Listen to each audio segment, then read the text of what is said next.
Is Hannibal here from the HannibalTV.com with a daily combat sports news update.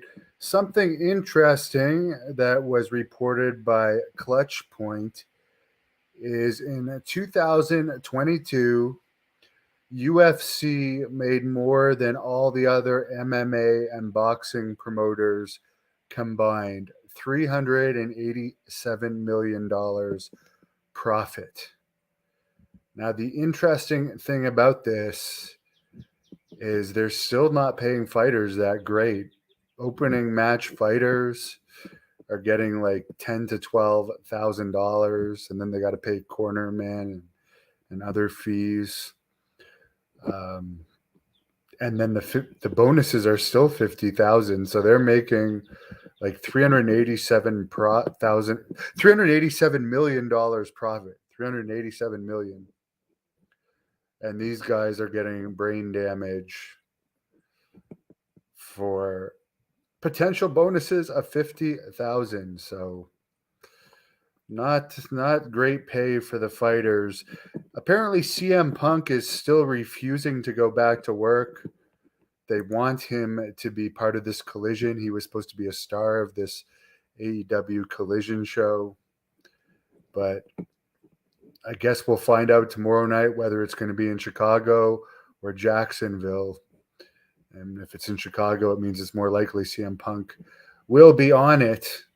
But it's interesting that it was reported that Hamilton, the Cops Coliseum, has only sold 600 tickets for the collision. And as you can see, it looks like they got most of the arena blocked off for Hamilton. And they're only selling in those highlighted areas. So if it was up to me and I had the Khan's money, I would bring in Goldberg. He would draw more than CM Punk's or Sasha Banks, who could have been a name. I don't think Punk would have made a long-term difference, but he would have made a difference for the first episode. But he's getting $3 million a year and refusing to go to work. One thing about Tony Khan is he's a really nice guy, but like he lets these wrestlers walk all over him. Treats them too well. He should get like a happy medium between him and Dana White.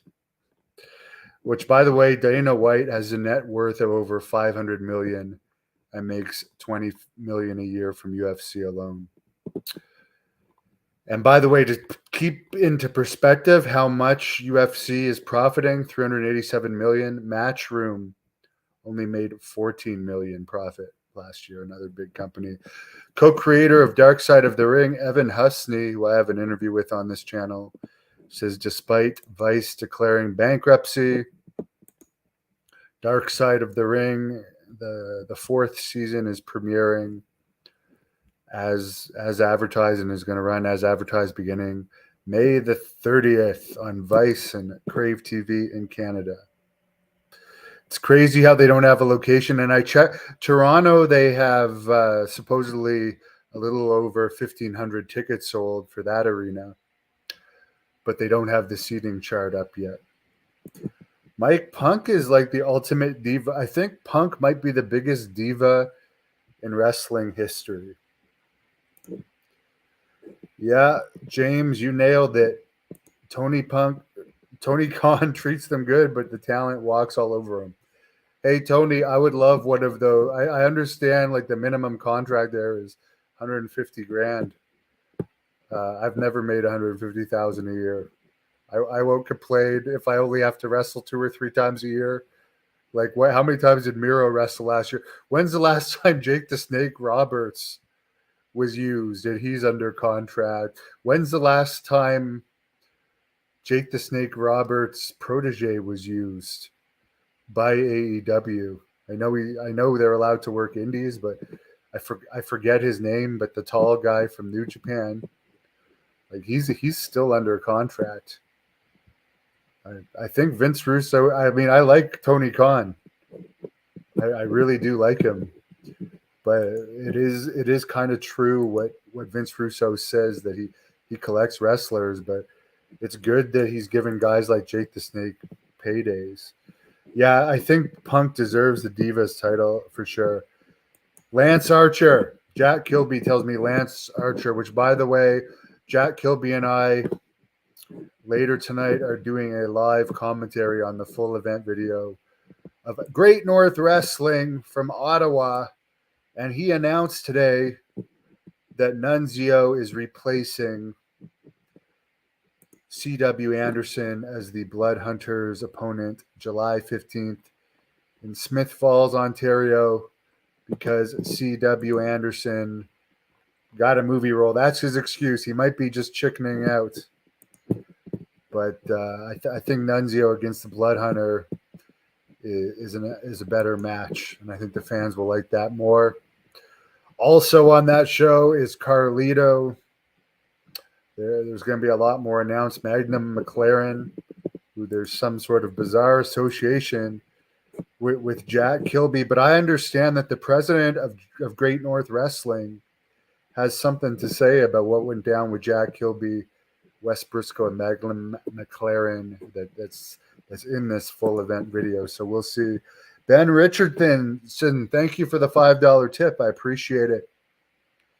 Says Tony Khan might be adding too many shows. Fix Dynamite first. Well, Rampage is getting brutal ratings, so I understand why he's adding shows, because rumor is for the 3 shows he might be getting $200 million a year, which would actually make AEW profitable, and maybe then they could bid on some talent that's bigger names, because right now they really lack in the name power. And I'll be honest, Jericho has remained popular, and I like Moxley, but it seems to me like Moxley's not as popular now. You guys can tell me in the comments, but does it seem to you guys too? Like it seems to me that Moxley, who by the way was advertised for AEW house shows a couple weeks ago and wasn't at them, it seems like he's not as popular as he was. Kyle says 387 million. Dana White, we can't pay you. I don't know what that's referring to, but please don't kill Nunzio. Well, I'm not wrestling him. It's the Blood Hunter. Anyways, guys, have a good night. Thanks for tuning in.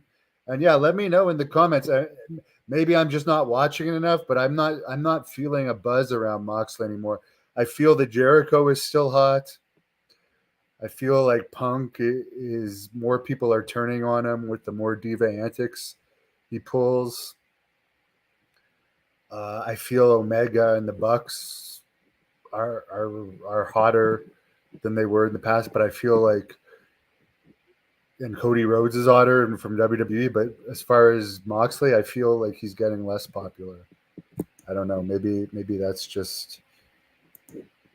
Yeah, Moxley seems like Moxley's getting a big payday anyways, and he has creative control. So maybe he's just tuned out. Who knows? But yeah, I don't feel a buzz about Moxley anymore, and I like him. I'm not hating on him. I'm just saying this as a commentator. And by the way, I am going to do a live stream Saturday at 1 of the WWE Night of Champions pay-per-view. No gimmicks, guys, says Ace Steel is very hot. Ace Steel is CM Punk's friend that apparently is causing this whole diva situation with Punk, where he's refusing to return if Ace Steel doesn't return. But since Ace Steel bit Kenny Omega and hit one of the Young Bucks with a chair like a pussy, because keep in mind, Ace Steel is way bigger than the Young Bucks, but he had to cheat in a non-life-threatening backstage fight as a guy that's not even anywhere near as relevant as any of those guys. But Punk is saying he's not going to come back unless they hired Ace Steel back as an agent, but they want him to work remotely. And Punk is saying, I want him as an in-person Collision agent. No one wants to put each other over in the Moxley feud, James is saying. Greetings from the UK, where my grandma was from, who passed away a few years ago. So shout out to our great UK fans. We're actually we're viewed first in the US, second in the UK, and third. It's a tie up between Canada and India. So have a great night. Thank you for watching the Hannibal TV. Please like this video if you enjoyed it and click the subscribe button to not miss any of our latest shoot interviews, match videos, or news.